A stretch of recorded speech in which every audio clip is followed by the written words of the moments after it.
Ako si Kuri, isang OFW dito sa Taiwan. Samahan niyo ko sa aking journey.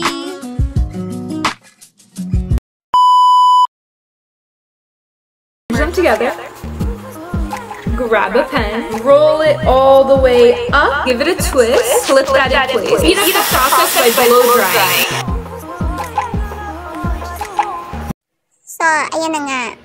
May nakita akong video na gusto kong gayahin. So, ito-try ko siya kung magagaya ko siya.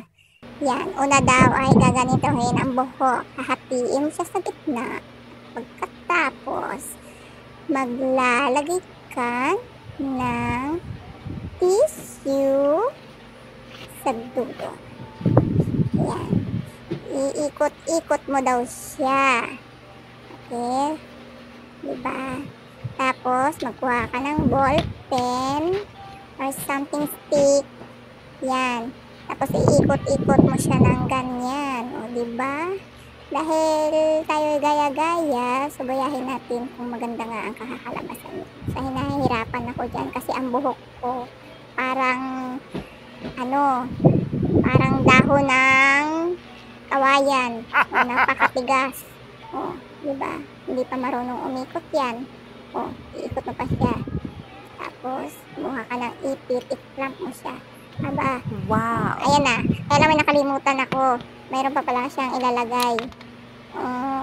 Kailangan ko pa pala siyang isprayan. O, dahil dyan, tubig na lang muna. Tapos, yung oil. Ayan, para medyo lumambot siya. At saka, sumunod siya doon sa curly-curly niya. O, dahil dyan, okay na siya. Iipitan natin siya. Tapos, syempre, mahirap lang tayo at wala tayong pangbiling blower. So, electric pa na lang muna. Ayan. O, pahanginan natin siya. Kasi sabi doon, pahanginan daw. Ayan, hahanginan natin siya ng electric fan. Ngayon, itatry natin kung sumunod nga siya sa pag-curly. O, ayan na. Wow, guys, parang okay naman yung pagsunod niya. Wow! Hindi, nag-curly-curly na siya. Ay, oo nga, maganda naman ang kinalabasan, o, diba? O, ambisyosang palakayan. Alam mo naman, ganda-gandahan. O, laro tayo ng ganda-gandahan. O, ayan, o, nagmukha na siyang lola. Wow! Wow! Pak, saan ka dyan, te? O, may laki. O, ambisyosang palakaan lola mo. O, okay, thank you.